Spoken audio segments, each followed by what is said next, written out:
हाँ जी, सत श्री अकाल जी ਸਾਰਿਆਂ ਨੂੰ। ਸਾਇੰਸ ਫਾਰ ਐਸਪੀਰੈਂਟਸ YouTube ਚੈਨਲ ਦੇਖ ਰਹੇ ਸਾਰੇ ਹੀ ਸਟੂਡੈਂਟਸ ਦਾ ਬਹੁਤ-ਬਹੁਤ ਸਵਾਗਤ ਹੈ। ਸੋ ਜਿਵੇਂ ਕਿ ਤੁਹਾਨੂੰ ਪਤਾ ਹੈ ਕਿ ਅਸੀਂ ਅਸਾਈਨਮੈਂਟ ਨੰਬਰ 11 ਜਿਹੜੀ ਆਪਾਂ 9th ਕਲਾਸ ਦਾ ਚੈਪਟਰ ਨੰਬਰ 8 ਹੈ ਉਹਦੇ ਬਾਰੇ ਡਿਸਕਸ ਕਰ ਰਹੇ ਸੀ ਐਂਡ ਉਹਦੇ ਵਿੱਚ ਅਸੀਂ ਜਿਹੜਾ ਹੈ ਵੈਲੋਸਿਟੀ ਟਾਈਮ ਗ੍ਰਾਫ ਦੇ ਬਾਰੇ ਡਿਸਕਸ ਕੀਤਾ ਸੀ। ਯੂਨੀਫਾਰਮ ਵੈਲੋਸਿਟੀ ਦਾ ਗ੍ਰਾਫ ਕਿਸ ਤਰ੍ਹਾਂ ਦਾ ਹੋਏਗਾ, ਯੂਨੀਫਾਰਮ ਐਕਸਲਰੇਟਡ ਮੋਸ਼ਨ ਦਾ ਗ੍ਰਾਫ ਕਿਸ ਤਰ੍ਹਾਂ ਦਾ ਹੋਏਗਾ ਅਤੇ ਨੋਨ ਯੂਨੀਫਾਰਮ ਐਕਸਲਰੇਟਡ ਮੋਸ਼ਨ ਦਾ ਗ੍ਰਾਫ ਜਿਹੜਾ ਹੈ ਉਹਦੇ ਬਾਰੇ ਆਪਾਂ ਡਿਟੇਲ ਦੇ ਵਿੱਚ ਡਿਸਕਸ ਕੀਤਾ ਸੀ। ਹੁਣ ਬੇਟਾ ਜੀ ਇਹਦੇ ਵਿੱਚ ਜਿਹੜਾ ਹੈ ਯੂਨੀਫਾਰਮ ਐਕਸਲਰੇਟਡ ਮੋਸ਼ਨ ਦਾ ਗ੍ਰਾਫ ਜਿਹੜਾ ਹੈ ਉਹ ਸਾਨੂੰ ਦੋ ਤਰ੍ਹਾਂ ਦੀ ਜਾਣਕਾਰੀ ਦਿੰਦਾ ਹੈ। ਸੋ ਤੁਸੀਂ ਦੇਖ ਸਕਦੇ ਹੋ ਕਿ ਇਸ ਡਾਇਗਰਾਮ ਦੇ ਵਿੱਚ ਤੁਸੀਂ ਦੇਖ ਰਹੇ ਹੋ ਕਿ ਸਾਡੇ ਕੋਲ ਵੈਲੋਸਿਟੀ ਟਾਈਮ ਗ੍ਰਾਫ ਜਿਹੜਾ ਹੈ ਉਹ ਦਿੱਤਾ ਹੋਇਆ ਹੈ ਐਂਡ ਜੇ ਵੈਲੋਸਿਟੀ ਟਾਈਮ ਗ੍ਰਾਫ ਇੱਕ ਸਟ੍ਰੇਟ ਲਾਈਨ ਹੈ ਅਤੇ ਸਾਨੂੰ ਪਤਾ ਹੈ ਕਿ ਬੋਡੀ ਜਿਹੜੀ ਹੈ that is in a continuous accelerated motion ਦੇ ਵਿੱਚ ਬੋਡੀ ਜਿਹੜੀ ਹੈ ਉਹ ਲਗਾਤਾਰ ਪ੍ਰਵੇਗ ਯੂਨੀਫਾਰਮ ਪ੍ਰਵੇਗ ਦੇ ਨਾਲ ਮੂਵ ਕਰ ਰਹੀ ਹੈ। ਠੀਕ ਹੈ ਨਾ। ਸੋ ਇਸ ਕੇਸ ਦੇ ਵਿੱਚ ਜੇ ਆਪਾਂ ਦੂਰੀ ਫਾਈਂਡ ਆਊਟ ਕਰਨੀ ਹੋਏ, ਜੇ ਆਪਾਂ ਡਿਸਟੈਂਸ ਫਾਈਂਡ ਆਊਟ ਕਰਨਾ ਹੋਏ ਕਿ ਬੋਡੀ ਜਿਹੜੀ ਹੈ ਉਹ ਕਿੰਨਾ ਡਿਸਟੈਂਸ ਕਵਰ ਕਰੇਗੀ, then we have to find the area covered. So area covered under velocity time graph, so I will write it here, area covered in velocity time graph ਉਹ ਸਾਨੂੰ ਕੀ ਦੱਸਦਾ ਹੈ, distance travelled, ਕਿ body ਨੇ ਜਿਹੜਾ ਹੈ ਉਹ ਕਿੰਨਾ ਡਿਸਟੈਂਸ ਟਰੈਵਲ ਕੀਤਾ ਹੈ। So this is our case number 1। So ਇਹਨੂੰ ਆਪਾਂ ਥੋੜ੍ਹਾ ਡਿਟੇਲ ਦੇ ਵਿੱਚ ਡਿਸਕਸ ਕਰਦੇ ਹਾਂ ਕਿ ਜਿਹੜਾ ਜੇ ਆਪਾਂ ਦੂਰੀ ਫਾਈਂਡ ਆਊਟ ਕਰਨੀ ਹੋਏ, ਸੋ ਇਹ ਜਿਹੜਾ ਇੰਪੋਰਟੈਂਟ ਪੁਆਇੰਟ ਤੁਸੀਂ ਨੋਟ ਡਾਊਨ ਕਰ ਲੈਣਾ ਹੈ ਕਿ in order to find the distance we need to find out the total area covered. ਹੁਣ ਤੁਸੀਂ ਇਸ ਡਾਇਗਰਾਮ ਦੇ ਵਿੱਚ ਦੇਖ ਸਕਦੇ ਹੋ ਕਿ ਬੋਡੀ ਜਿਹੜੀ ਹੈ ਉਹ ਜਦੋਂ T1 ਟਾਈਮ ਦੇ ਉੱਤੇ ਉਹ E ਪੋਜੀਸ਼ਨ 'ਤੇ ਸੀ ਐਂਡ ਜਦੋਂ ਥੋੜ੍ਹੀ ਜਿਹੀ ਅੱਗੇ ਉਹ ਮੂਵ ਗਈ T2 ਟਾਈਮ ਦੇ ਉੱਤੇ ਉਹ D ਪੋਜੀਸ਼ਨ ਦੇ ਉੱਤੇ ਆ ਗਈ। ਸੋ ਇਸ ਕੇਸ ਦੇ ਵਿੱਚ ਉਹਨੇ ਟੋਟਲ ਕਿੰਨਾ ਏਰੀਆ ਕਵਰ ਕੀਤਾ। ਸੋ ਦਿਸ ਇਜ਼ ਆਵਰ ਟਰਪੀਜ਼ੀਅਮ। ਸੋ ਇਹ ਜਿਹੜਾ ਜਿੱਥੇ ਮੈਂ ਬਲੂ ਸ਼ੇਡਡ ਲਗਾ ਰਿਹਾ ਹਾਂ, ਸੋ ਇਹ ਵਾਲਾ ਪੋਰਸ਼ਨ ਦਾ ਆਪਾਂ ਏਰੀਆ ਫਾਈਂਡ ਆਊਟ ਕਰਨਾ ਹੈ। ਸੋ ਇਹ ਪੋਰਸ਼ਨ ਨੂੰ ਆਪਾਂ ਕਿਹਦੇ ਨਾਲ ਰਿਪਰੈਜ਼ੈਂਟ ਕਰਦੇ ਹਾਂ, that is ABCD and E। ਹੁਣ ਇਹ ਇੱਕ ਟਰਪੀਜ਼ੀਅਮ ਹੈ, ਪੰਜ ਕੋਨੀ ਭੁਜਾ ਹੈ। ਸੋ ਇਹਦਾ ਜਿਹੜਾ ਹੈ ਆਪਾਂ ਏਰੀਆ ਉਹ ਕਿਸ ਤਰ੍ਹਾਂ ਫਾਈਂਡ ਆਊਟ ਕਰ ਸਕਦੇ ਹਾਂ ਕਿ ਇਹਨੂੰ ਇੱਕ ਰੈਕਟੈਂਗਲ ਦੇ ਵਿੱਚ ਕਨਵਰਟ ਕਰ ਦਈਏ ਅਤੇ ਇੱਕ ਟ੍ਰਾਇੰਗਲ ਦੇ ਵਿੱਚ ਕਨਵਰਟ ਕਰ ਦਈਏ। ਤੁਸੀਂ ਦੇਖ ਸਕਦੇ ਹੋ ਕਿ ਸਾਡੇ ਕੋਲ ਇੱਕ ਰੈਕਟੈਂਗਲ ਬਣ ਗਈ ਹੈ ਅਤੇ ਇੱਕ ਟ੍ਰਾਇੰਗਲ ਬਣ ਗਈ ਹੈ। ਸੋ ਇਹਦੇ ਵਿੱਚ ਜਿਹੜਾ ਏਰੀਆ ਆਫ ਰੈਕਟੈਂਗਲ ਜਿਹੜਾ ਹੈ ਸੋ that is ACDE the area find out ਕਰ ਲਵਾਂਗੇ, ਪਲੱਸ ਟ੍ਰਾਇੰਗਲ ਦਾ ਜਿਹੜਾ ਏਰੀਆ ਹੈ ਉਹ ਫਾਈਂਡ ਆਊਟ ਕਰ ਲਵਾਂਗੇ। ਹੁਣ ਜਿਹੜਾ ਰੈਕਟੈਂਗਲ ਦਾ ਏਰੀਆ ਹੈ ਉਹਦੇ ਬਾਰੇ ਸਾਨੂੰ ਪਤਾ ਹੈ that is equal to length into breadth. So length ਕਿਹਦੇ ਬਰਾਬਰ ਹੈ, AE ਦੇ ਬਰਾਬਰ ਹੈ। ਬ੍ਰੈਡਥ ਕਿਹਦੇ ਬਰਾਬਰ ਹੈ, ਸੋ ਦਿਸ DE, ਪਲੱਸ ਟ੍ਰਾਇੰਗਲ ਤ੍ਰਿਭੁਜ ਦਾ ਜਿਹੜਾ ਏਰੀਆ ਹੈ ਉਹ ਕਿਹਦੇ ਬਰਾਬਰ ਹੁੰਦਾ ਹੈ, 1/2 ਗੁਣਾ AC into BC, perpendicular into base. So AC ਜਿਹੜੀ ਹੈ that is this one and BC is this one.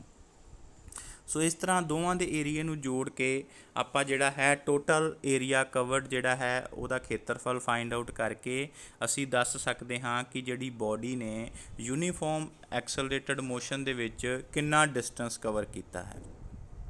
ਦੂਸਰਾ ਬੇਟਾ ਜਿਹੜਾ ਕੇਸ ਹੈ ਉਹਦੇ ਵਿੱਚ ਯੂਨੀਫਾਰਮ ਐਕਸਲਰੇਟਡ ਮੋਸ਼ਨ ਦਾ ਜਿਹੜਾ ਗ੍ਰਾਫ ਹੈ ਉਹ ਸਾਨੂੰ ਕੀ ਦੱਸਦਾ ਹੈ। So I will draw it here.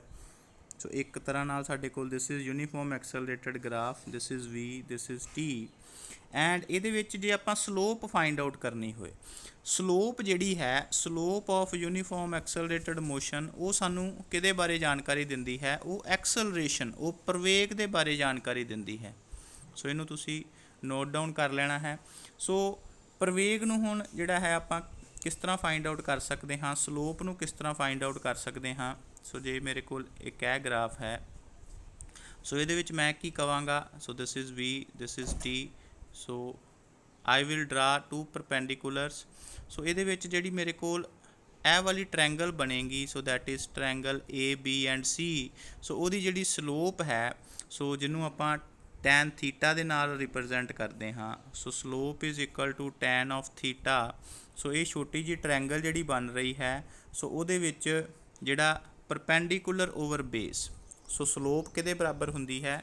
ਸੋ ਜਿਸ ਤਰ੍ਹਾਂ ਆਪਾਂ ਪਿਛਲੇ ਲੈਕਚਰਸ ਦੇ ਵਿੱਚ ਵੀ ਡਿਸਕਸ ਕੀਤਾ ਸੀ ਕਿ ਟੈਨ ਆਫ ਥੀਟਾ ਜਿਹੜਾ ਹੈ ਟਰੈਂਗਲ ਦੇ ਵਿੱਚ ਉਹ ਕਿਹਦੇ ਬਰਾਬਰ ਹੈ? Perpendicular over base. ਔਰ ਟਰੈਂਗਲ ਦਾ ਜਿਹੜਾ ਪਰਪੈਂਡੀਕੂਲਰ ਹੈ that is equal to BC over AC।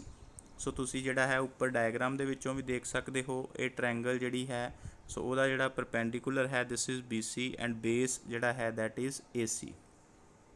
And ਉਹਦੇ ਤੋਂ ਜਿਹੜੀ ਹੈ ਆਪਾਂ ਉਹਦੀ ਜਿਹੜੀ ਹੈ ਪ੍ਰਵੇਗ ਫਾਈਂਡ ਆਊਟ ਕਰ ਸਕਦੇ ਹਾਂ that is V minus U over T, ਜਿਹਨੂੰ ਆਪਾਂ ਐਕਸਲਰੇਸ਼ਨ ਕਹਿ ਦਿੰਦੇ ਹਾਂ।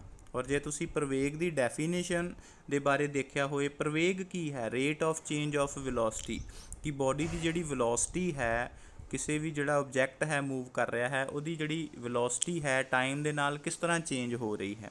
ਸੋ ਜੇ ਉਹਦੀ ਵੈਲੋਸਿਟੀ ਇਨੀਸ਼ੀਅਲ U ਹੈ, ਫਾਈਨਲ ਉਹ V 'ਤੇ ਪਹੁੰਚ ਗਿਆ, ਕਿੰਨੇ ਟਾਈਮ ਦੇ ਵਿੱਚ ਪਹੁੰਚਿਆ, ਸੋ ਉਹ ਆਪਾਂ ਇੱਥੇ ਲੈ ਲੈਣਾ ਹੈ। ਐਂਡ ਉਹਦੇ ਤੋਂ ਜਿਹੜਾ ਹੈ ਸਾਨੂੰ ਉਹਦੀ ਐਕਸਲਰੇਸ਼ਨ ਪਤਾ ਲੱਗ ਜਾਏਗੀ। ਸੋ ਇਸੇ ਤਰ੍ਹਾਂ ਹੀ ਬੇਟਾ ਇੰਗਲਿਸ਼ ਮੀਡੀਅਮ ਦੇ ਵਿੱਚ ਵੀ there are 2 cases. So I repeat again ਕਿ ਵੈਲੋਸਿਟੀ ਟਾਈਮ ਗ੍ਰਾਫ ਜਿਹੜਾ ਹੈ it provides two important informations velocity time graph. So ਪਹਿਲਾ ਜਿਹੜਾ ਹੈ ਕਿ area covered under velocity time graph ਜਿਹੜਾ ਹੈ ਉਹ ਸਾਨੂੰ ਕੀ ਦੱਸਦਾ ਹੈ? That is the total distance travelled by body. So area ਜਿਹੜਾ ਹੈ ਇੱਕ ਟਰਪੀਜ਼ੀਅਮ ਬਣ ਗਈ। ਸੋ ਇਹਦੇ ਵਿੱਚ ਸਾਡੇ ਕੋਲ ਇੱਕ ਰੈਕਟੈਂਗਲ ਹੈ, ਇੱਕ ਟਰੈਂਗਲ ਹੈ।